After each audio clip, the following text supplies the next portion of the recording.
I have another inspirational Power BI story for you, all the way from Santiago, Chile this time. I want you to meet Francisco Rosselot. He had a long career as an FP&A or finance professional, and in his own words, he didn't have a 9 to 5 job, he had an 8 to 11 job. That's 8 a.m. to 11 p.m. But he left that behind and now runs a technology consulting business of his own that helps companies in Chile transition from the primitive to the new age, with Power BI playing a key role. It's stories like Francisco that get me excited. Stories from real people, just like you and me, using real Power BI to solve real world business problems. If you like hearing about Power BI and the people of Power BI, make sure to subscribe and click the bell. I would also love to hear about your Power BI journey, so share that in the comments below. Now let's hear it from Francisco. Hey Francisco, how are you doing? Hi, Avi. How are you doing? I'm fine. I'm fantastic. Yeah, I'm so glad to have you on the call today.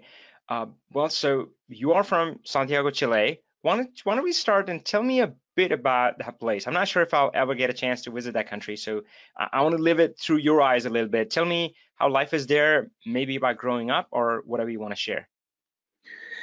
Yeah, I'm from Santiago, Chile.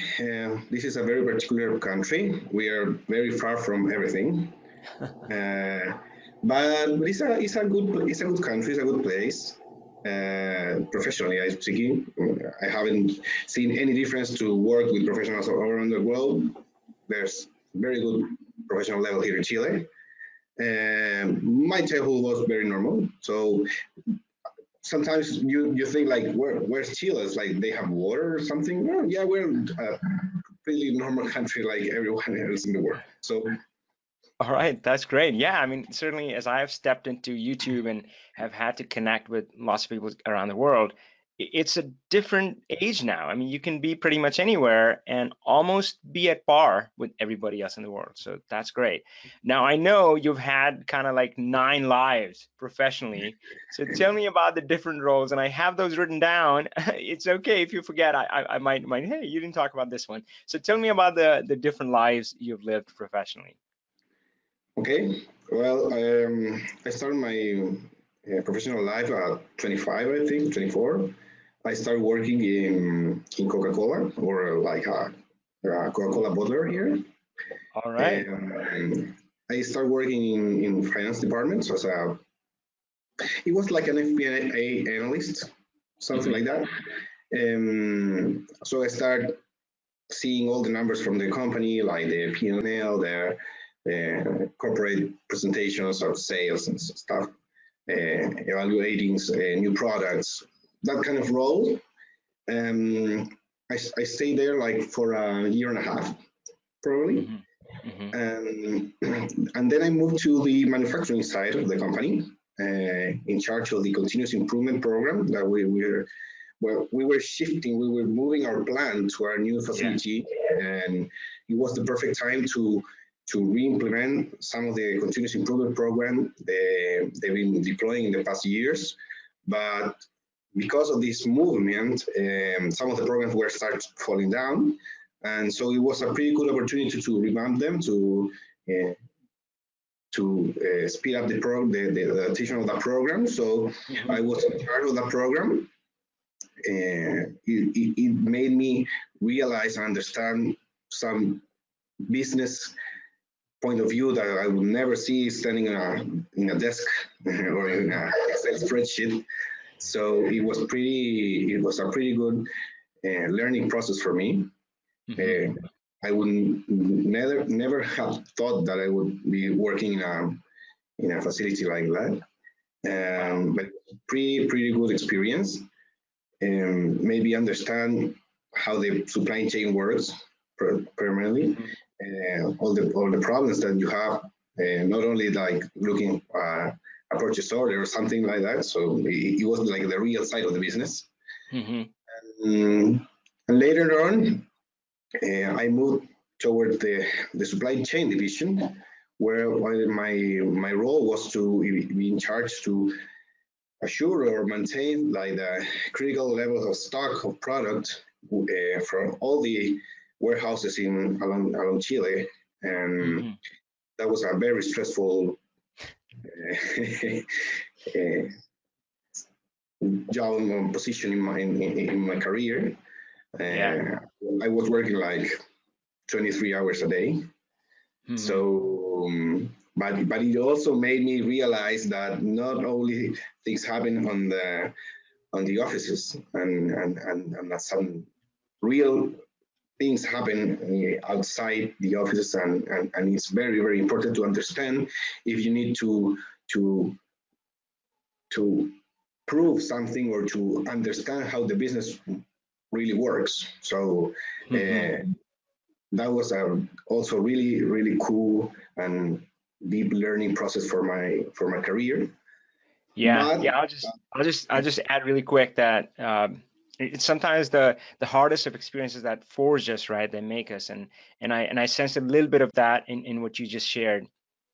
And yeah, same for me. I mean, at Microsoft, I thought I was doing great, but when I left Microsoft, it's kind of like I discovered the world because you sometimes get so used to kind of the path you're going on, and uh, a change like that can be hard, but forces you to really lift your head up and definitely teaches you a whole lot.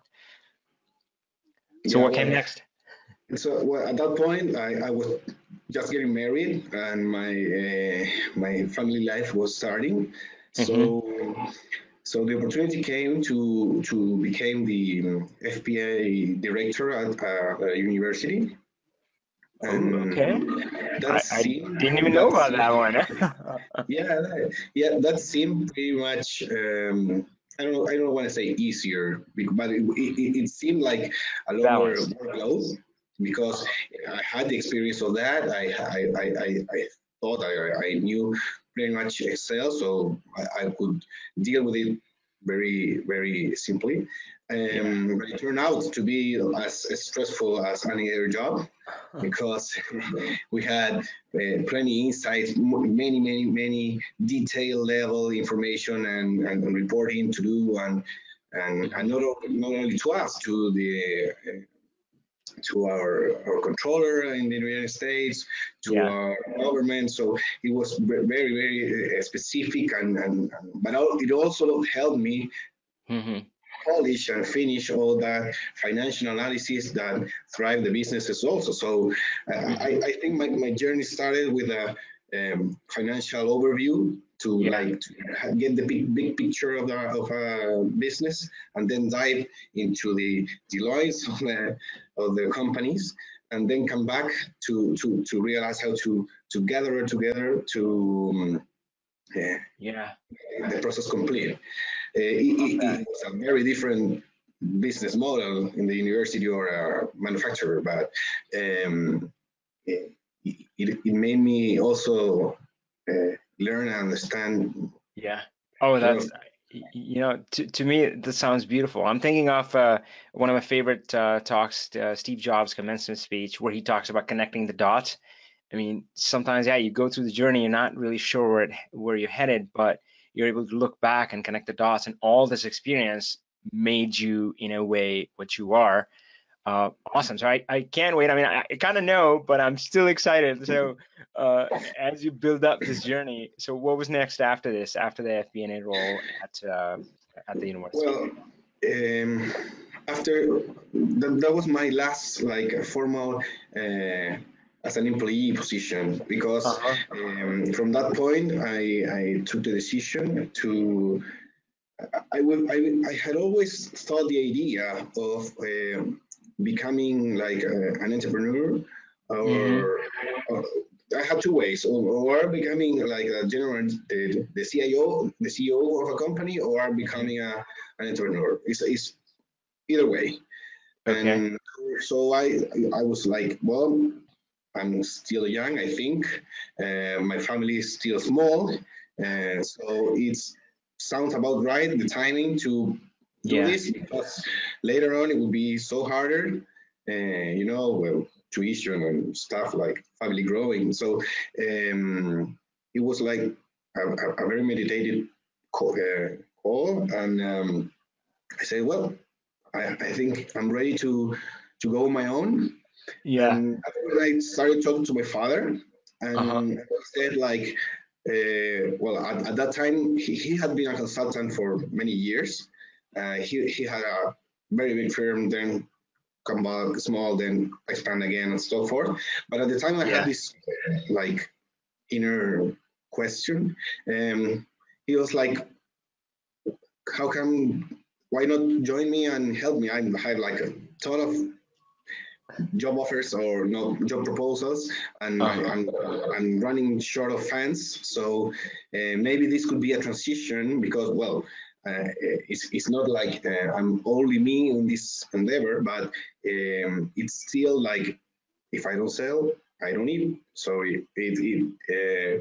it's like the same feeling when you have to build it up on your own and work it on. So yeah, that was like January from last year. So I have roughly more than 1 year doing this, Yeah. and but it has a very positive outcome. So That's great. I love that part of the story, and I want to hear more on that. But I'm going to rewind you just a little bit. So I have this thought experiment that I run with myself, which is if I were to go back in time and talk to my younger self, what advice would I give? And I sincerely think that any advice would be useless because my younger self would not be ready for that wisdom. You know, it's kind of yeah. hard earned. You have to go through that. But the question I want to ask you is if you were able to go back to your earlier years, equipped with the magic of Power BI, you had the tool available to you, do you think you would be able to change the way you worked? What kind of impact would it have in all the earlier roles you described, where you started in the FBA, where you were an FBA director at the university, working on a lot of challenging data? What kind of impact would it have? Well, I would say I would have to go back in time a few years ago because in the university we have business intelligence tools, Hmm. not like Power BI, but still as good. Yeah. Um, but back in my supply chain world, we didn't have many tools. Hmm. So maybe if I could go back in time, I would like spend a lot of time building some model to because it was very time consuming. Like you know, making conciliation for like the invoices of the drivers and the amount of shipments we made. Hmm. All of that was done in Excel. The information was in a very good ERP system, but we didn't have Yeah. much analytics tool to spend less time creating the information and more time like contributing to the business. So Yeah. uh, Yeah, that makes sense, and that's like everybody everywhere. I mean, yeah, if you look around, and of course I've been within Microsoft, and people would think, oh, Microsoft would have everything buttoned down. There are plenty of people just kind of, just churning out reports and spending a whole lot of time. Plenty of really overpaid people. But yeah, that's how sometimes life gets. So that's great. I love that transition, and I can only imagine. I mean, I know you talked about that decision. It seems you spent some time there, but it couldn't have been an easy decision. I know it wasn't for me. But now that you've been in this role, been since the beginning of last year, beginning of 2017, what has your experience been? And tell me a little bit more about what kind of companies are you helping? What are you helping them with? And how do you see Power BI specifically fits into that, into what you're trying to provide to them? And yeah, yeah, how does Power BI fit into that picture? How you're trying to help these companies? okay. Well, we mainly help, I would say, mid-sized to larger size companies. But we have also helped small businesses. Okay. We have our own business that is Power On with Power BI. I think we will talk about that a little later. But we usually find companies that run pretty much everything in Excel. Hmm. There's a saying here that they are excellence companies. Um, but so that's why I think Power BI would fit there because I know several BI tools, but I found that Power BI is very simple, very powerful, and sometimes you don't need a suka to kill a fly. You need something like the problems we found in the companies we help are rather simple. So Okay. you don't need to spend Yeah. money with Yeah. a very expensive BI tool, create Well, extensive. yeah, but the funny thing is, like, somebody in your position with that expertise, and it happens to me all the time, where I look at that and like that's easy, but for them it's not easy, right? I mean, they're kind of stuck in this jumble, and for them it's really complicated, and they're kind of tired, and they're going, oh gosh, this is so hard, right? But of course, you look at it from these new sets of eyes, and you say, well, that's easily solved using this tool, right? Uh, Yeah, so I found that Power BI is very intuitive, it's very simple, and it maybe it won't solve all the problems, all the questions any a company has, but surely it would fit the 80%. yeah, yeah, but it does sound like that you have been, so this consulting firm you talked about ran by your dad and now your partner. It's been around for 30 years, Yeah. and you help companies in often a very strategic manner. So so Power BI is a means to an end, which frankly, that's the way I think technology should be seen. I mean, technology is not the solution. So tell me a little bit more about that. I mean, what is the typical, give me some examples of maybe the goals you're trying to help the company achieve using Power BI, and of course, I'm sure whatever other software kind of fits into the picture. Well, I'm going to say something that may seem a little awkward, but we are very software. I will say agnostic. Like Okay. we have to keep our independency Hmm. to ensure we are not biased in our recommendations to our companies. Yeah. But unfortunately, Power BI outshines for itself because Yeah. when we build our business cases and it's like, well, we're going to build the TCO for Yeah. this type of software and this type of software and this type of software, is like we don't have to. Yeah. Oh gosh. Yeah. I love that. So Yeah. It speaks for that's itself. Yeah, why I love we're so into Power BI right now. I don't think like it's the only good tool. There's a very good tools out there, but if you compare like all the benefits you get from it and the price you pay for it, it's like no brainer. So that. Yeah, amazing, amazing return on value. That's great. So Power BI. So let's bring it back to Chile. And so Power BI in Chile. Now, of course, you're doing technology consulting and so forth. But how do you see kind of Power BI expanding in Chile? Does it have its own unique sets of challenges, or business is business, nowhere, no matter where it is? Yeah. Uh, how do you think like Power BI in Chile? What's the prognosis there? I would say Chile is a very special country in a manner that our culture is like to be very. You say it like in a couple of videos, like uh, laziness and efficiency go like together. It's like Yeah, we're very two used sides of the to. same coin. Yeah, it's like we're very used to be able to do things as fast as we can, using the less resources as we can. So in that particular way, I think Power BI has a very strong outcome here because, Mhm. as I said, it's like you get all the benefits for a third of a price or something like that from all the other tools. So I see a very large potential here for enterprises. Um, I don't know. I can't speak like for Yeah. big, large enterprises because those processes are very complex. Mhm. But for small country, for most small companies that particularly run everything in Excel or small websites, I think Yeah. they should be able to hop along with this tool very easily. Awesome. Francisco, I just want to thank you from the bottom of my heart. That was great. I really enjoyed the chat. Thank you so much. Of course, anytime you want. Hey, so what did you think?